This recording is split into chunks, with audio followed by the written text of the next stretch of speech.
Civil services എക്സാമിന് prepare ചെയ്യുന്ന എല്ലാ ആൾക്കാരെ സംബന്ധിച്ചിടത്തോളം ഒരു ഇൻസ്പിറേഷൻ തന്നെയാണ് ഗരീമ ലോഹിയ. അതിൻ്റെ റീസൺ എന്താണെന്ന് വെച്ചാൽ Garima Lohia actually 2022 civil service എക്സാമിനേഷനിൽ സെക്കൻഡ് റാങ്ക് ഹോൾഡറാണ്. ഓൾ ഇന്ത്യ ലെവലിൽ സെക്കൻഡ് റാങ്ക് അച്ചീവ് ചെയ്തിട്ടുള്ള ഒരാളാണ്. സോ ഇവരെ കുറിച്ചിട്ടൊരു ഡോക്യുമെൻ്ററി തന്നെ ഇറങ്ങിയിട്ടുണ്ടായിരുന്നു. സോ ഇൻ ഷോർട്ട് ഞാൻ ജസ്റ്റ് നിങ്ങളിലേക്ക് എത്തിക്കാൻ ആഗ്രഹിക്കുന്നത് ഇവരെടുത്തിട്ടുള്ള എഫേർട്ടാണ്. സോ സിവിൽ സർവീസ് എക്സാം എന്ന് വെച്ചാൽ വെറുതെ ജസ്റ്റ് കുറച്ച് ക്ലാസ്സസ് കണ്ടുകൊണ്ടോ അല്ലെങ്കിൽ എന്തെങ്കിലും 4-3-7 നോട്ട്സ് വായിച്ചത് കൊണ്ട് നിങ്ങൾക്ക് ക്രാക്ക് ചെയ്യാൻ പറ്റിയ എക്സാം അല്ല. ഇതിനായിട്ട് ടോപ്പേഴ്സ് യൂസ് ചെയ്തിട്ടില്ല സ്ട്രാറ്റജീസ് എന്തൊക്കെയാണ്, ബുക്ക് ലിസ്റ്റ് എന്തൊക്കെയാണെന്നുള്ളത് മനസ്സിലാക്കുന്നത് നിങ്ങളുടെ പ്രിപ്പറേഷൻ ഒരുപാട് ഹെൽപ്പ് ചെയ്യും. സോ ബിഫോർ ദാറ്റ് എനിക്കൊരു കാര്യം പറയാനുണ്ട്. ശരിക്കും സിവിൽ സർവീസിന് പ്രിപ്പയർ ചെയ്യണം, ബട്ട് നിങ്ങൾക്ക് എവിടെ തുടങ്ങണം എവിടെ എൻഡ് ചെയ്യണം എന്ന് അറിയില്ല പ്രോപ്പറായിട്ടെന്നാണെങ്കിൽ ഫ്രീ ഓഫ് കോസ്റ്റ് ആയിട്ട്, കംപ്ലീറ്റ്ലി ഫ്രീ ഓഫ് കോസ്റ്റ് ആയിട്ട് നമ്മൾ യൂട്യൂബിൽ സിവിൽ സർവീസസിൻ്റെ സിലബസ് ആക്ച്വലി പ്രൊവൈഡ് ചെയ്യുന്നുണ്ട്. ഓറിയൻറ്റേഷൻ ക്ലാസ് ഡിസ്ക്രിപ്ഷൻ ബോക്സിലുണ്ട്, കാണുവാൻ താല്പര്യം ഉണ്ടെങ്കിൽ. ആൻഡ് അതിനുശേഷം നമ്മൾ അപ്ലോഡ് ചെയ്യുന്ന ക്ലാസ്സസ് നിങ്ങൾക്ക് ഡെയിലി കാണാവുന്നതാണ്. ആൻഡ് നിങ്ങൾക്ക് ഫ്രീ ഓഫ് കോസ്റ്റ് ആയിട്ട് യൂട്യൂബിൽ സിവിൽ സർവീസസിന് പ്രിപ്പയർ ചെയ്യാവുന്നതാണ്.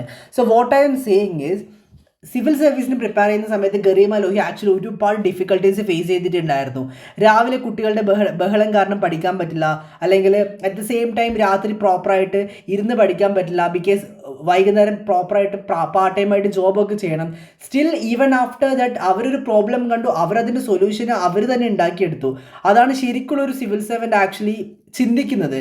ദാറ്റ് മീൻസ് രാവിലെ 9 മണി തൊട്ട് വൈകുന്നേരം 3 മണി വരെയാണ് ഇവർക്ക് ആക്ച്വലി പഠിക്കാൻ പറ്റുക. ബിക്കോസ് 3 to 8 PM വരെ ജോബ് ഉണ്ട്, പാർട്ട് ടൈം ആയിട്ട് ജോബിന് പോകണം. സോ ഈ ഒരു ടൈമിലായിരിക്കും പഠിക്കാൻ പറ്റുക. പക്ഷെ തൊട്ടടുത്തുള്ള വീടുകളിലുള്ള സൗണ്ടുകളും കുട്ടികളായിട്ട് വന്ന് ബഹളം ഉണ്ടാക്കുന്നതുകൊണ്ട് പഠിക്കാൻ പറ്റാത്തതും കൊണ്ട് അവരൊരു സൊല്യൂഷൻ ഉണ്ടാക്കിയെടുത്തു. രാത്രി 9 മണി തൊട്ട് രാവിലെ 9 മണി വരെ ആക്ച്വലി ഇരുന്ന് പഠിക്കുക. ദാറ്റ് മീൻസ് ഒരു 12 hours, രാത്രി തൊട്ട് രാവിലെ വരെ ഒരു 12 hours കംപ്ലീറ്റ്ലി ഇരുന്ന് പഠിച്ചിട്ട് രാവിലെ 9 മണിക്ക് കിടന്നുറങ്ങുക. ഇത് സ്ലീപ്പിംഗ് ടൈമാണ്.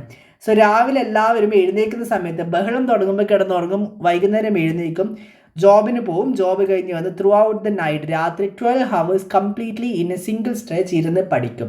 This is how she secured second rank in the civil services examination. So what I want to say is that ഇത്രയും ഡിഫിക്കൽട്ടി ഫേസ് ചെയ്തിട്ടാണ് ഓരോ ആൾക്കാരും സിവിൽ സർവീസസിലേക്ക് ആക്ച്വലി എത്തിയിട്ടുള്ളത്.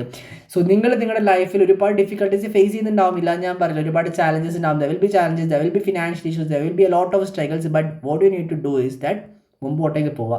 എന്ത് ഡിഫിക്കൽട്ടി ഫേസ് ചെയ്താലും എന്ത് ഡിഫിക്കൽട്ട് സിറ്റുവേഷൻ ഹാൻഡിൽ ചെയ്യേണ്ടി വന്നാലും ടാക്കിൾ ചെയ്യുക, മുമ്പോട്ടേക്ക് പോവുക, just go ahead. That's what I want to say. And free of cost ആയിട്ട് നമ്മൾ ക്ലാസ്സും സിലബസ് ആക്ച്വലി പ്രൊവൈഡ് ചെയ്യുന്നുണ്ട്. ഓറിയൻറ്റേഷൻ ക്ലാസ് ഡിസ്ക്രിപ്ഷൻ ബോക്സിലുണ്ട്, ഇൻട്രസ്റ്റ് ഉണ്ടെങ്കിൽ കാണുമോ. വാട്സ്ആപ്പ് ഗ്രൂപ്പിലും ടെലിഗ്രാംസ് എല്ലാം ജോയിൻ ചെയ്യുക. ഫ്രീ ആയിട്ട് സ്റ്റഡി മെറ്റീരിയൽസ് പ്ലസ് നോട്ട്സ് അവിടെയാണ് അപ്ലോഡ് ചെയ്യുന്നത്, പ്ലസ് എക്സാംസ് അവിടെ കണ്ടക്ട് ചെയ്യാറുണ്ട്. ഇൻട്രസ്റ്റ് ഉണ്ടെങ്കിൽ ജോയിൻ ചെയ്യുക. Anyway, thank you so much and thanks lot. Have A nice day.